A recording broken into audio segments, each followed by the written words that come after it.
All right, everyone, and welcome to Youth Ministry and Mentorship 101.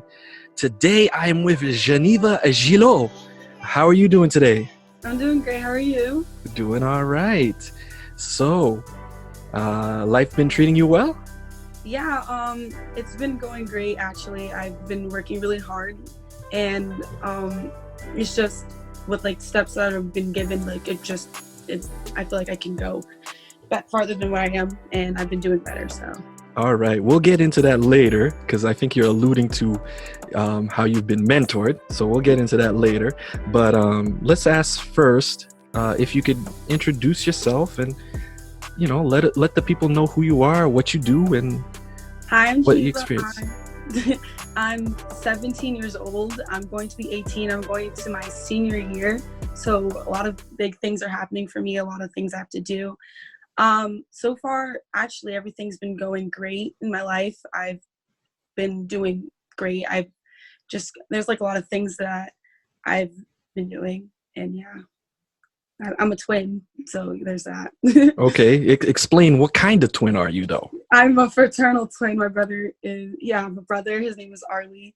We practically grew up inseparable because like we're twins. There's nothing you can separate from that. But it's me and him, and then I have 3 older brothers. So I'm the only girl in my family, which has its downsides and also has its upsides. But it also shaped me to be the person that I am today. But also worked against me as well. But we'll get into that. All right. In fact, let's get right into that. Let's ask that question. Um, how was it being the only girl in a house full of boys?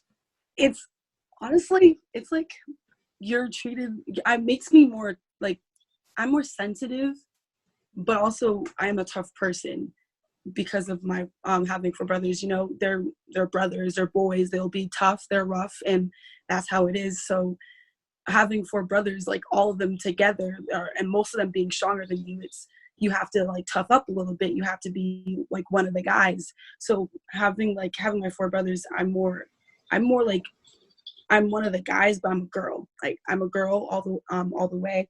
But it's more you have to be tough. You have to be rough. You have to show like you won't back down. You have to be like, as I said, tough. You can't let them step all over you, because if they step all over you, you're not gonna do anything. There's nothing you can do. Like you're just gonna be treated.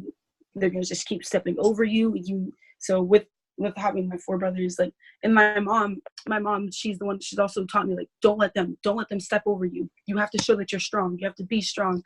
So having 4 brothers helped me with that. Helped me be like a strong person, because without that I wouldn't. I mean, with a sister would have been different, but with brothers, it's more you need to be a rougher show person. But also, not having a sister like affect me because I I don't know most of the girly stuff that I'm supposed to know, and it's been a process. But especially with my mom too, since she didn't have a girl, it's been a rough like process between the both of us, and we're learning together. But it's harder because I just know most of the guy stuff being around a lot of guys. So that's a downside. I'm more of a tomboy than I am a girly girl, but I'm getting there. So yeah. Okay, so basically, you were basically growing up, learning all the sports terms, basketball games, knowing all these things. Yeah. Uh, yeah, football stuff. Yeah. But when it came to things girls usually learn when they're in their development, that didn't happen too much in your household. Nah, it was just like, oh, so yeah, this happened, and yeah, I'm just gonna have to figure out how we're doing this, because Mm, it was more me asking my mom and my mom talking to me. But when it, like more specifically when it came to hair and clothing, that's where we like struggled a lot more, because with guys it's just so easy. You just choose this, you're done, and it's just like that. And when it was like me and my mom was like, nah, you have to be different. You have to do this and more. And I didn't understand, because I just saw, oh, they got to do this. So like, why isn't that it's not that easy? It's like, it should be that easy, but it's not.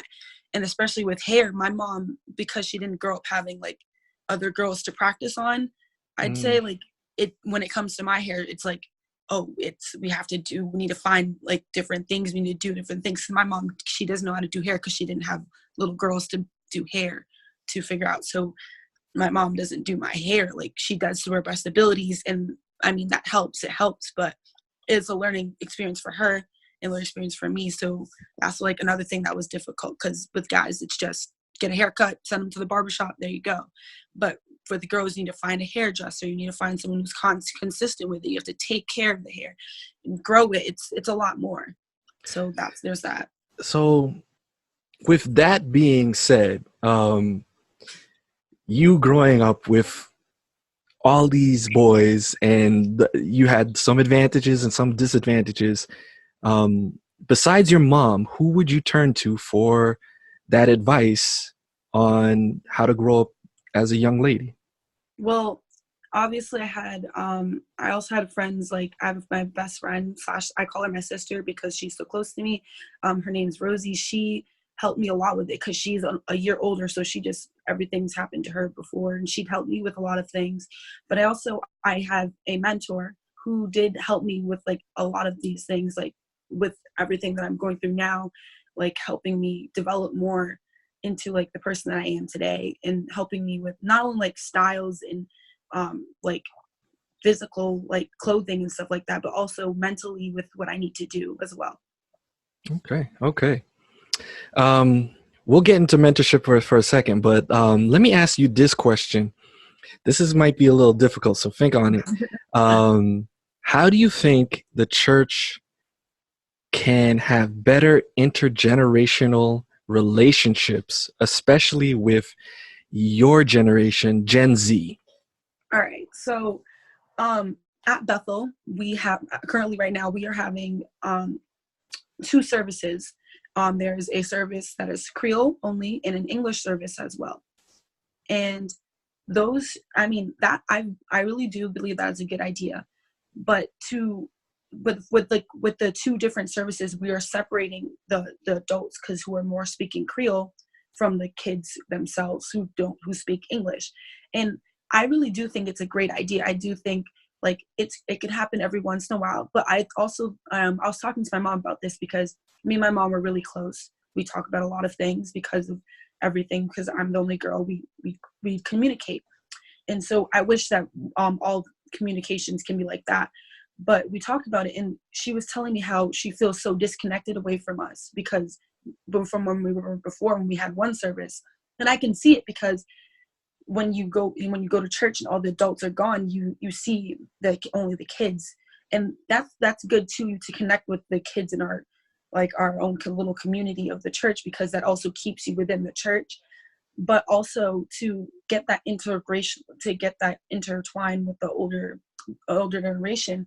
I feel like if we had one service together, but with the pastor, with the sermons, it could be different, because when you worship together, you feel like you feel separate from when you do listen to a sermon. I feel like when I do praise team, so when I am connecting with an audience, or when I'm with people with like a whole audience, you feel like a whole, like you feel wholesome, like it's in your heart.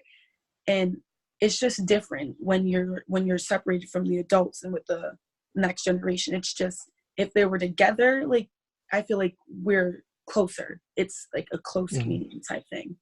So I feel like if that's a good idea to me, like to have one worship, just a worship together, to like combine this, and then the sermon after obviously can be separated, just for that level of understanding, and then we like come together afterward. All right. Let me press you on that. When there was one service, did you think that there was a strong intergenerational relationship within that church? I think it was when it came to worship, it was great. But when it came to like sermons, it'd be different, because kids, we all fall asleep. I'm not gonna lie to you, we do fall asleep. And that's because it's either the sermon is always in English or always in Creole, or it's not connecting to us youth in a way. they'll talk about how the youth is always this, always that, and they'll just constantly throw shots. So we're gonna sit here, and then it's like me, I'm like, oh, so I'm just gonna sit here and like listen to them take shots about me that they don't even know me. They don't know how I am, and they're like, oh, the next generation, and then this, like, if that's how it felt. Like they just kept on taking shots. So like with this new vision, it also like opens up, because they don't point shots, they talk with us. It's more like, it's like, oh, they're bringing us in. It's like that's why with when it was like one sermon, it was like, oh, so it was most adults just understanding, and then the kids were like, we'd be sitting there like, are we supposed to be like, what are we learning? And yeah, there was some great sermons that I've learned when it was like one service, but I feel like when there is a second sermon, when we first started out, I've just been learning a lot more. I've been connecting a lot more. So that's why I feel like there was a disconnect before there. Okay. All right. So yeah, because I've been asking that question a lot, seeing how we can improve that relationship within the church, especially reaching out to your generation. Let me ask you this. If you were an elder right now, how would you reach out to your generation? Well, there's obviously everyone's on social media. That's Generation Z. We are all on our phones. So I feel like I'm going to connect with them not only on their phones, but also in person. Like when I do see you, I'm gonna like, most elders are like tents for me. Like that's how I see them. They're like, oh, I'm an elder, I have responsibilities, and I need to be this way. And not all elders are like that. But there's some out there like that. And to connect you need to, especially with this generation, you need to loosen up. So I'd loosen up, I'd talk to them, and I'd also try to reach with them in their ways. I'm not saying like you just have to go on Snapchat and be like, oh, I have to be on Snapchat, all this, but you can make an Instagram, you can, and like follow everyone, check up on everybody, because that's what this generation is. Like, it's sad to see, but everyone's always on their phone. So to reach out to them, not to only like to bring them out to events, you need to be in their world as well. That's what I feel like, which I feel like everyone's starting to get accustomed to. They're starting to try to do that as well. So that's what I would do. I'd try to connect with them in their world, and then to bring them into mine. Beautiful. Okay. All right. So moving on to the mentorship part, you said that you had a mentor. Mm-hmm. How can you give us a little more detail how that's changed your life? So before I had a mentor, it wasn't pretty. I'm not gonna lie. I used to slack off a lot. I mean, yeah, I'd still get where I need to be. I'd still get all the things I need to be done. But in like the way I would do them, it wasn't as good as it is now. I used to procrastinate a lot, and I just wouldn't try as hard. But like through having a mentor, having someone be like constantly like, okay, Geneva, you have to do this. Okay, Geneva, you have to do that. You need to set goals for yourself. I just got introduced to more things. Like I know that there was Google Calendar, and having like Google Calendar, I can set up my whole week. I know where I'm going to be. I know what fits, this, that. And through my mentor, I've learned about that. I've seen it, and it's just having someone to constantly be like, you need to do this, you need to do that, you need to. And it's not like just accustomed to me, like the little things, like my mentor was like, okay, you need to make your bed every day, starting something off like that, then starting off and just having like a constant help me. Like now I don't procrastinate as much. I'm learning to make my bed every single day. I pray every single day. Like having someone there to mentor me, help me become a better person. Now I can do this all by myself. Like I know what I need to do. I need to not procrastinate. I have that mindset in my head because it was implemented there. It was constant. And like now I can do it by myself. And that's what I have. Like I feel like having a mentor helped me with that, because before I was not doing that. I was procrastinating. And now I don't procrastinate. I'm learning to do that. And also my mentor helped me with like my physical stuff, like with being a girl and stuff like that. I can do that by myself now. I can go out and shop, and I know what I need to do. I know what I need to buy, and I know how to set myself up for the future. And that's what I think my mentor helped me with. Wow. So it seems to me like this mentor like coached you, but also knew a lot about you and like knew what you needed help with. Is that Yeah. correct? Yeah. I feel like you need someone who is close with you, who you know is responsible, who knows you well, to mentor you, because if it's someone out of the ordinary, they're not going to know how you do your things, what you need help on. Wow. And yeah, it's just you need some, and plus you need someone who you trust, because you can't be just getting advice from random people and you think like, oh, I mean, yeah, it's different if it's like your doctor, and but that's not randomly. You need someone who you trust, who's been with you, who sees what you need help on, because then they can truly help you, and it's truly for your best interest, you know? Wow. Wow. Wow. So basically, it's what I'm getting from what you're saying is like that person was intentional with you, Hmm. um, because they knew who you were and they knew what you needed to improve to become a better person. Um, what did your mentor help you with and you said that it helped you with procrastination? Did it help you with your mindset and Oh how you yeah. see the world? Yeah, with so with not with only procrastination, I've also like, when I was looking out into the world, I was like, oh, I'm gonna get there, I'll be okay.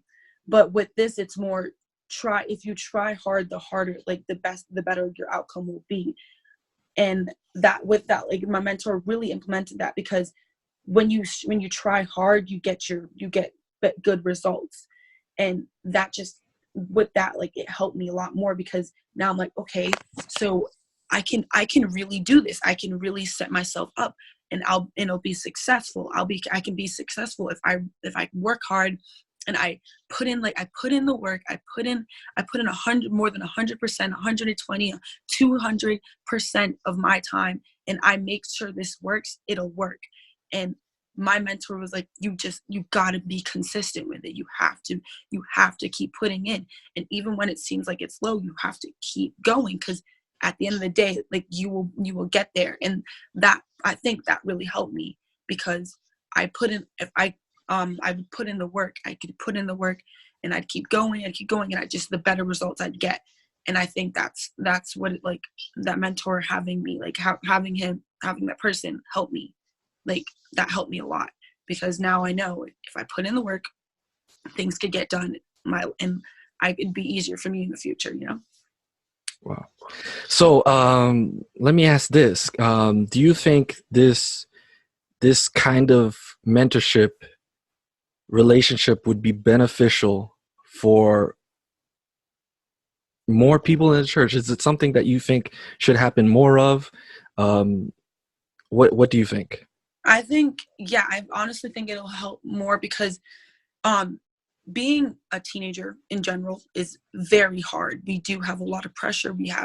We're setting up for our whole lives while trying to live our lives. And it's just a lot of pressure, and we don't know how to handle it. And especially being a child, not a child, a teenager in an SDA, in like the church community, it is a lot harder, a lot more pressure, because there's so many outworld things that is going to come to you. It's gonna come, and it's just gonna attack you, and it's Wow. all happening at once. And you being alone in that, it's hard. It's hard, because you're tempted to do everything, try everything, because it's just stressful.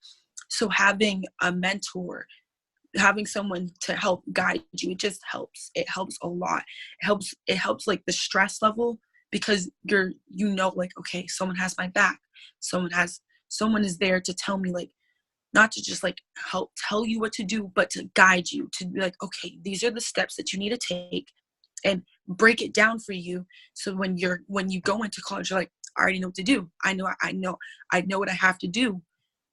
And so I feel like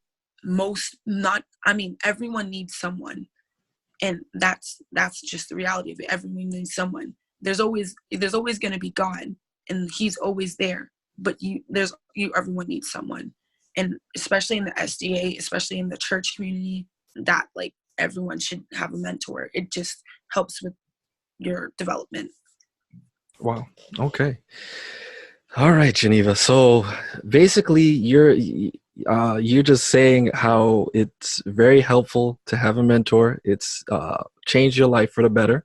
Mm-hmm. You would advocate for it. So let me ask you this question. Now that a mentor has poured into you, and we can say that this mentor is from the church community as well? Yeah. Okay. Does that make you realize that when you accomplish your goals, that you should pour into the next generation, whatever that generation will be?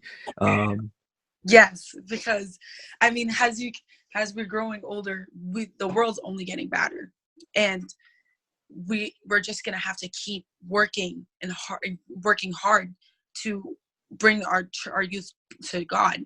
So I feel like with what I learned, I have to keep passing it on, because if I don't pass it on, it's just gonna end. Like, I need the world, like I want everyone to get to heaven. That's the plan, that's the goal. And for everyone to get to heaven, you need to keep passing it on, the word. You need to keep doing. And with that, like that's what I feel like my thing is to do. Like, I know I'm not going to just keep all this information to myself. Like, oh, Geneva, you're the only person who can. No, I cannot be the only person successful going to heaven. Everyone needs to get to that position. Everyone needs to be the best that they can be so that we can all get to heaven. And that's what we all need to focus on.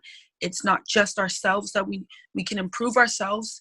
If that's what you need to do, improve yourself and then help others, then that's what you need to do.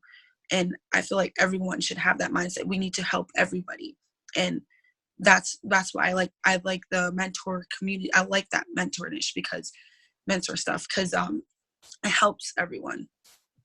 Wow. Okay. So I'm going to hold that to you that you will be mentoring the next generation, whatever it'll be called, whether it's generation, because it's already at Z, so maybe A squared or something like that. A1. A1, there you go, A1 or AB or something like that. Well, but basically going back the alphabet again, because we're already at Z, but we know there will be another generation at least. They're coming up now, so hopefully I'll see you mentoring and being a leader for them. Yeah. So Geneva, as we come to the end of this episode, this podcast interview, do you have any final words of encouragement to those in ministry and those who want to be mentors or those who want to be in youth ministry? To those who want to be in youth ministry, keep going with what you need to do. Keep trying hard, because you will definitely get there. If you work hard, you'll be able to reach. And don't overthink trying to reach out to your community, because it is a lot easier than if you just go strike up a conversation. It can be a lot easier than you think. It's not hard. We may look easy, hard to talk to, but it's really easy to talk. It's really easy to talk to. Just strike up a conversation, but do not stop trying. Just keep going, because at the end of the result, you're going to get there. You're going to at least help one person, and one person is better than none. So keep going, keep trying. Wow. All right. So you heard it from Sister Geneva herself. When God has called you to reach others and spread the gospel, keep trying, because at least you'll reach one, and reaching one is better than reaching none. Thank you so much, Geneva. God bless you in your ministry. Thank you for joining us.